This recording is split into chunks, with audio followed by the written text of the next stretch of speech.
উলামা হযরত, হাফিজ কুরআন, নামাজি, মুত্তাকি, পরেজগার ইমাম সাহেবগণেরা, দূর দূরান্তে অবস্থিত আমাদেরই সকলের আম্মা ও বোনেরা, আজ আল্লাহ পাকের রহমত আমরা এমন একটা বাগান তৈরি করেছি যে বাগানকে আল্লাহ রসুল জান্নাতের টুকরা বলেছে, এবং এই মাহফিলে যারা বসে আল্লাহ রসুল বলেছেন তাদের ছোট ছোট গুনাহ আল্লাহ মাফ করে দিয়ে থাকেন। জোরে বলুন সুবহানাল্লাহ।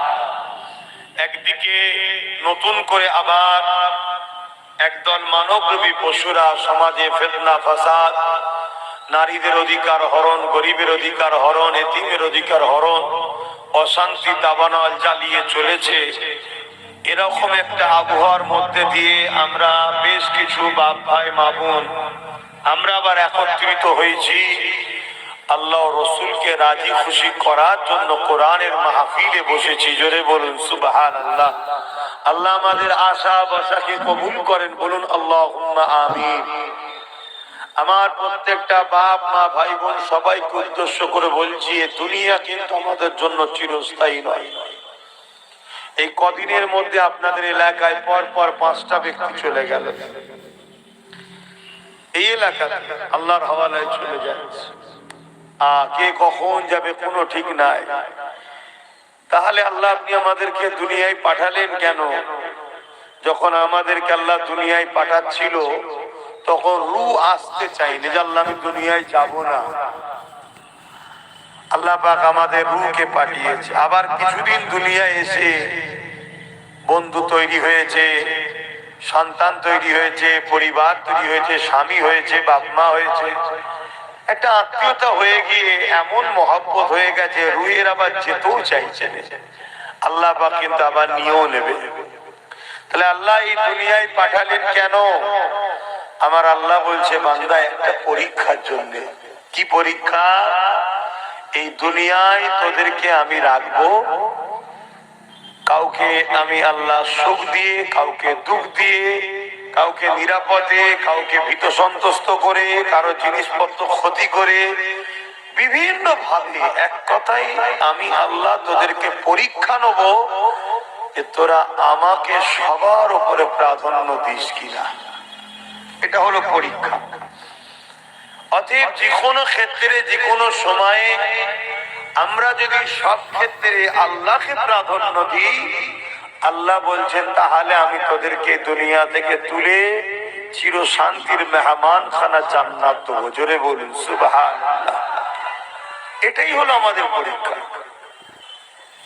অতএব এই দুনিয়াতে মুসা নবীও এসেছে, আবু জেহেলও এসেছে, ফেরাউন এসেছে, ইব্রাহিম নবী এসেছে, নমরুদ এসেছে, সাদ্দাত এসেছে, নবী সুলাইমান আলাইহিস সালাম আল্লাহ তিনাকেও পাঠিয়েছে, পুরো পৃথিবীর বাদশা করেছিলেন। আবার আমাদের নবী নূর নবী, দয়ার নবী এসেছে। আবার আবু জেহেল, উতবা, সাইবা, আবু লাহাব, উমাইয়া তাদেরকেও আল্লাহ পাঠিয়েছে।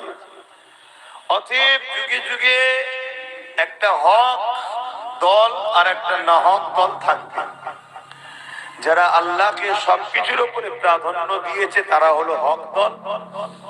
আর যারা দুনিয়ায় কিছুদিনের দুনিয়ার জন্য আল্লাহ ভুলে, রসুল ভুলে এই দুনিয়ার মায়াজালে জড়িয়ে গেছে, এরা হলো শয়তানের অনুসারী হয়েছে, এরা হলো ধ্বংসপ্রাপ্ত। আমরা মনে করি প্রকৃত সাকসেসফুল গাড়ি বাড়ি টাকা পয়সা হবে, এটাই হলো প্রকৃত সাকসেসফুল। প্রকৃত সাকসেসফুল হলো সে কবরে যে হাসবে। জোরে বলুন সুবহানাল্লাহ।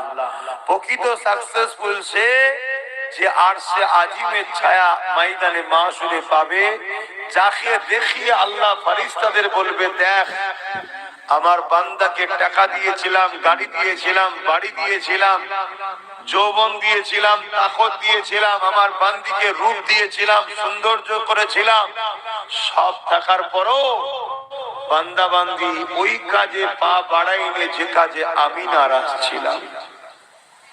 ফেরেশতাদের দেখিয়ে দেখিয়ে আল্লাহ বলবে প্রকৃত সাকসেসফুল তো তারা যাদের ঠিকানা জান্নাতি হবে। আর দুনিয়ায় আমার আল্লাহ বলেছেন দুনিয়ায় তোমরা রহমানের দল ছেড়ে দিয়ে শয়তানের দলে থাকবে, আর পরকালে তোমরা জান্নাতের আশা করবে, এর চেয়ে বড় বোকামি আর কিছু হবে না। আল্লাহ যাকে দুনিয়া দেয় আখিরাত তাকে দেবে না।